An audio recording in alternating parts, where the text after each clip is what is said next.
Hi students, welcome to Science Center 24/7. Myself Arshpreet Kaur, your physics educator. So आज ma'am आपके लिए strategy लेकर आ गई है यार. पास होने के लिए सिर्फ केवल आप इतना कर लो यार कि जो मैं इस टाइम पर इस वीडियो में बाहुबली स्ट्रैटेजी आपको बताने आई हूँ. Yes you heard it right, Baahubali strategy आपको बताने आई हूँ. अगर आप इसको डाई हार्टेडली फॉलो करते हैं अगले नेक्स्ट 10 डेज तक तो for sure I can guarantee you कि आपके एटलीस्ट बेटा 60 अबव आ सकते हैं 70 में से, है ना. तो बट मैं ये चीज रिकमेंड करना चाहूंगी, है ना, जैसे डिस्क्लेमर आता है ना नीचे, वैसा डिस्क्लेमर में ये चीज बोलना चाहूंगी, ये वीडियो सिर्फ और सिर्फ उन बच्चों के लिए है जो दिल से कमजोर नहीं है ना. क्योंकि इस वीडियो में जो मैम स्ट्रैटेजी बताने वाली है उसको फॉलो करना इतना इजी नहीं होने वाला है. बट अगर आपने पूरा साल कुकर्म किए हैं, आपने पूरा साल अपनी पढ़ाई को नेग्लेक्ट किया है, तो ये स्ट्रैटेजी को अगर आप फॉलो करोगे तो फॉर श्योर आपको हेल्प मिलेगा. बट फटाफट से एक बार सेशन को बेटा सब उन बच्चों तक पहुंचा देना जिनको इस टाइम पर बहुत टेंशन हो रखी है कि फिजिक्स में क्या होगा, फिजिक्स में पास कैसे होंगे. तो this is going to be the ultimate strategy for all those students. And कई बार ना ऐसा होता है कि हम ऐसे चैप्टर को उठाकर पहले पढ़ना शुरू हो जाते हैं जिस चैप्टर में से हमको कुछ समझ में नहीं आता और हमको डिमोटिवेशन फील होता है. तो इस स्ट्रैटेजी को बनाते टाइम मैंने ऐसे सब्जेक्ट को जिसमें आपको ज़्यादा पढ़ना पसंद नहीं है, तो ऐसे चैप्टर कॉम्बिनेशंस को रखा है कि अगर आप इन पर्टिकुलर चैप्टर कॉम्बिनेशंस को फॉलो करते हो तो फॉर श्योर आपका सिलेबस टाइमली भी कंप्लीट हो जाएगा. आपके जो इंग्लिश या फिर हिंदी के पेपर से पहले की अगर मैं बात करूं, आज से भी अगर आप स्टार्ट होते हो स्ट्रैटेजी को फॉलो करना तो नेक्स्ट 10 डेज तक, यानी कि आज है 2 तारीख, है ना, तो नेक्स्ट 10 डेज मिलाकर चलो यानी कि 12 तारीख तक आपका सिलेबस कंप्लीट हो सकता है अगर आप इस स्ट्रैटेजी को फॉलो करते हो. बेटा सेशन को लाइक जरूर से कर देना, एक रेड हार्ट जरूर से छोड़कर जाना, आपका कुछ नहीं जाता बट मैम को बहुत मोटिवेशन मिलता है यार इससे. ठीक है, सो मोटिवेटेड रखो मैम को भी, तभी मैम आपके लिए अच्छी अच्छी वीडियोस बनाती रहेंगी यार. तो चलिए स्टार्ट करते हैं. 10 डेज का चैलेंज होने वाला है. This is going to be the hard challenge. We know that कि हमारे फिजिक्स में 14 चैप्टर्स आते हैं कुल मिलाकर, जिसमें से अगर हम बात करें जो ऑप्टिक्स है उसको तो मैम वैसे ही दूर कर दो, उसको तो दूर ही कर दो, तो मैंने दूर ही कर दिया है. तो मैंने उसको डे 10 या 9 पे रखा है, तो टेंशन मत लो. हमने स्टार्ट कहाँ से करना है, हमने स्टार्ट उन चैप्टर से करना है जो हमको मार्क्स भी ऐड करके दे और जो हमारे कॉन्फिडेंस लेवल को भी इंक्रीज करें. यानी कि जो डे नंबर 1 है उसमें आपको dual nature of radiation and matter को कवर करना है और इलेक्ट्रोमैग्नेटिक वेव को कवर करना है. अब इसको कवर करने के क्या तरीके हैं मैम, कहाँ से कवर कर सकते हैं, तो इसके लिए आपको मेरी वाईटी की वीडियोस को फॉलो करना पड़ेगा. ठीक है, इसके लिए आपको मेरी वाईटी की वीडियोस को फॉलो करना पड़ेगा. अगर आप YouTube की वीडियोस को फॉलो करते हैं, आप यशस्वी बैच की क्लासेस देखते हैं, आप जुनून बैच की क्लासेस देखते हैं, तो इजीली बेटा आपका dual nature of radiation and matter and electromagnetic wave cover हो जाएगा. अगर आपको स्टिल ऐसा लगता है कि नहीं कवर हो रहा है तो आप एनसीईआरटी हाइलाइट्स वाला पार्ट देख लेना. Dual nature of radiation and matter का मैंने एनसीईआरटी हाइलाइट भी शायद करवा रखा है. ठीक है, तो प्लेलिस्ट को जाकर जरूर से देखो. दूसरी बात, अगर फिर भी ऐसा लगता है कि मैम नहीं कॉन्फिडेंस नहीं आ रहा, आप dual nature of radiation and matter Arshpreet Kaur search करना बेटा यूट्यूब पर, आपको वीडियो मिल जाएगा. एकदम बढ़िया तरीके से एकदम फ्लो में इस चैप्टर को समझाया है. चाहे वन शॉट वीडियो देखो, चाहे आप इसकी डिटेल वीडियोस देखो, बट मैं आपको ये रेकमेंड करूंगी, ये ऐसे चैप्टर्स हैं जिनका आप वन शॉट भी देखते हो तो भी मोर देन इनफ है बेटा. तो आप वन शॉट में भी इस चैप्टर को कंप्लीट कर सकते हो. डे नंबर 1 में आपको कॉन्फिडेंस आ जाएगा यार. Once you will be covering dual nature of radiation and matter and electromagnetic wave ना, तो आपको एक अलग सा कॉन्फिडेंस आ जाएगा. ऑलमोस्ट कुल मिलाकर बेटा आपके इन चैप्टर्स में से 7 से 8 नंबर पक्के हो जाएंगे. ठीक है, नेक्स्ट अगर हम आगे चले डे नंबर 2, डे नंबर 2 को भी हमने ज्यादा हैवी नहीं रखा है, एटम्स एंड न्यूक्लियर. क्योंकि यार कहते हैं ना कि जब हम स्टार्ट कर रहे होते हैं, है ना, जब हम स्टार्ट कर रहे होते हैं तो फर्स्ट गाड़ी जब हम गाड़ी को स्टार्ट करते हैं तो फर्स्ट गियर में, सेकंड गियर में. अब ऐसा नहीं है ना बेटा एकदम से आप उसको थर्ड या फोर्थ गियर में डाल दें, नहीं ना यार, एक्सीडेंट होने के चांसेस बहुत ब्राइट है. तो अभी हम धीरे धीरे धीरे धीरे धीरे धीरे बेटा गियर बदलेंगे और एक्सेलरेटर पे अपना पैर दबाकर चलेंगे, यानी कि स्पीड को बढ़ाते चलेंगे. तो dual nature of radiation and matter and electromagnetic wave complete करने के बाद आप एटम्स एंड न्यूक्लियाई को टारगेट करें. एटम्स एंड न्यूक्लियाई बेटा एक ऐसे चैप्टर्स हैं जो अगेन आपका एक दिन में इजीली कवर हो सकता है। न्यूक्लियर तो एकदम पिद्दू सा है यार, इसमें binding energy per nucleon versus mass number का कर्व, उसमें न्यूक्लियर फ्यूजन है ना, प्रोसेस वहां से एक्सप्लेन करना, और आपके पास न्यूक्लियर फोर्सेस का जो पोटेंशियल एनर्जी वाला कर्व है, ये इंपॉर्टेंट चीजें हैं। एटम्स की बात करें तो बोहर्स पोस्टुलेट्स है ना, बोहर्स मॉडल, रदरफोर्ड का गीगर एंड मैडिसन वाला जो आपके पास ग्राफ है, दैट इज इंपॉर्टेंट। ठीक है, एनर्जी स्पेक्ट्रम में लाइमन बामर पास्टन ब्रैकेट पर फंड सीरीज, इनकी क्या कंडीशंस रहती हैं, ये इंपॉर्टेंट है, और ये सब मैंने आपको कवर करवा रखा है इसी चैनल पर।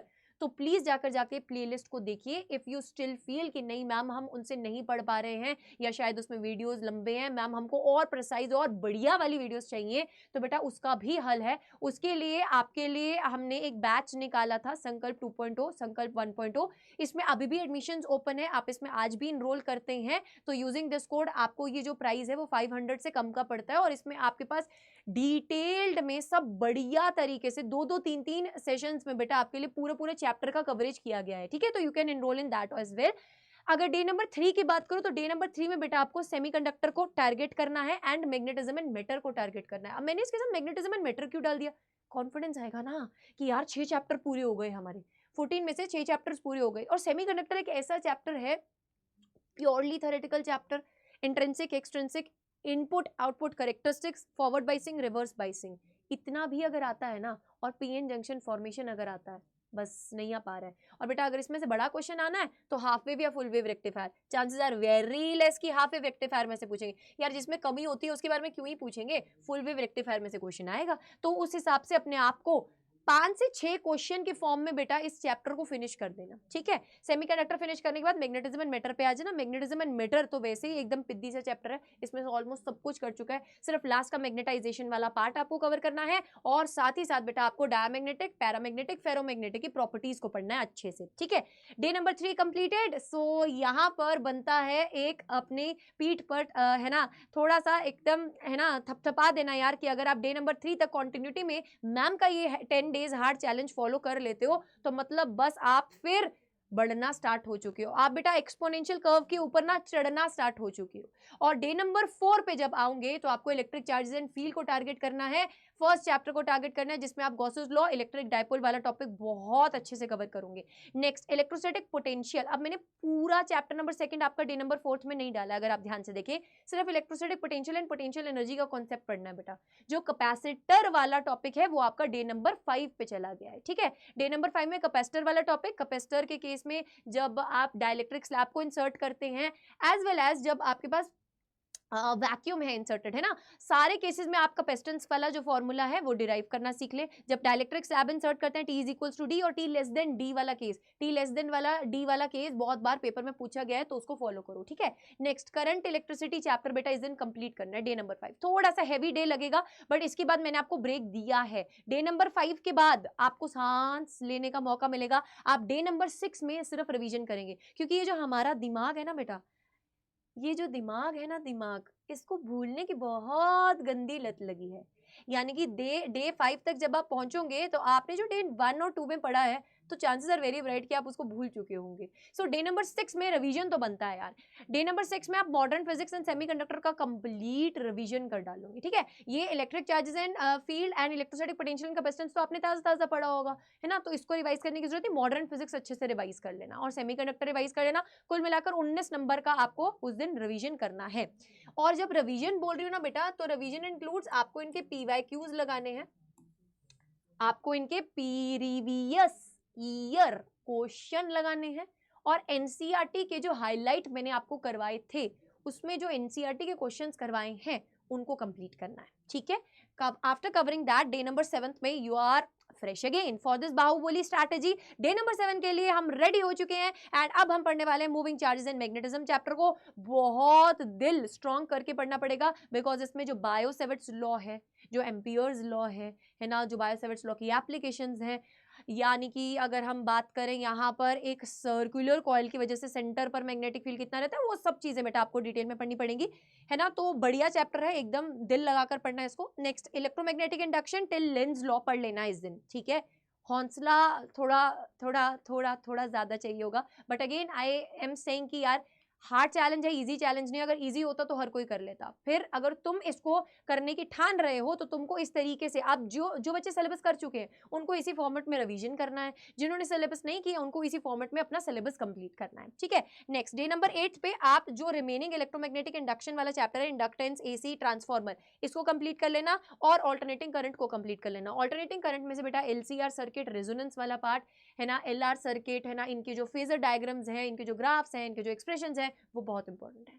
उन सबको आपको अच्छे से करना पड़ेगा, ठीक है। नेक्स्ट डे नंबर 9 की अगर अपन बात करें, ray optics and optical instrument plus previous year questions. एक पूरा दिन एक ही चैप्टर रज के करना है भाई, इसमें कोई डेरिवेशन कुछ छोड़ना नहीं है। जितनी भी इंपॉर्टेंट डेरिवेशंस है 40 डेरिवेशंस, उसका पीडीएफ मैंने ऑलरेडी आप लोगों के साथ शेयर किया हुआ है। प्लीज मेक श्योर दैट कि आप वो वाली डेरिवेशंस को एटलीस्ट अच्छे से करके जा रहे हैं, क्योंकि स्ट्रेट फॉरवर्ड डेरिवेशंस बहुत कम पूछी जाएंगी। अगर आपको हर तरीके से क्वेश्चन को अटेम्प्ट करना आता है तभी आप इस बार 2024 के पेपर में एक्सेल कर पाएंगे बेटा। डे नंबर 10 की बात करें, wave optics plus previous year questions, और साथ ही साथ इन 10 दिनों के साथ हमारा सिलेबस हो जाएगा फिनिश। आप डे नंबर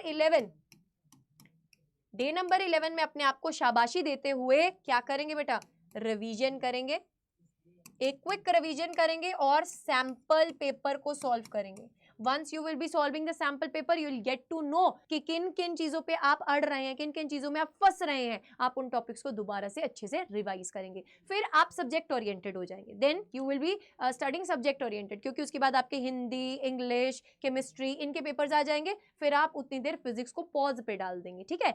देन उसके बाद जब फिजिक्स का पेपर आएगा तो मैम आपके सामने फिर से हाजिर हो जाएगी। अब अगर आपको ऐसा लग रहा है कि सिर्फ डे नंबर 10 के बाद हमारी कहानी खत्म हो जाएगी, उसके बाद 4 मार्च के बाद हमारा फिजिक्स की कहानी खत्म हो जाएगी, तो ये बहुत बड़ी गलतफहमी है बेटा।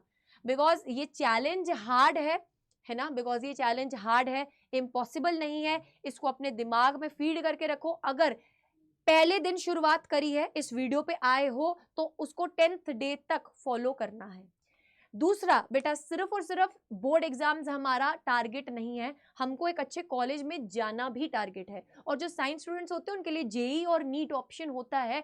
But again I will say कि आपके लिए एक बहुत बढ़िया ऑप्शन ऑलरेडी है ना एनटीए ने निकाल दिया है, दैट इज सीयूईटी का एग्जाम, यानी कॉमन यूनिवर्सिटी एंट्रेंस टेस्ट। अब आप उससे मुंह फेर रहे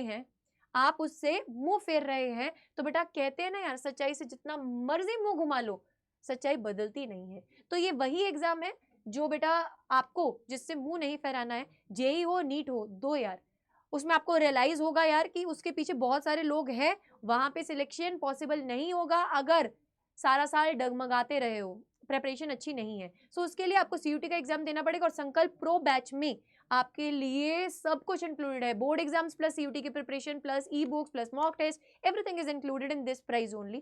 So you can use this code Wi-Fi49 and enroll in the course today itself. The links are present in the description box if you want to study board oriented. So still you can join Sankalp 2.0 and you can use the same code, that is Wi-Fi49.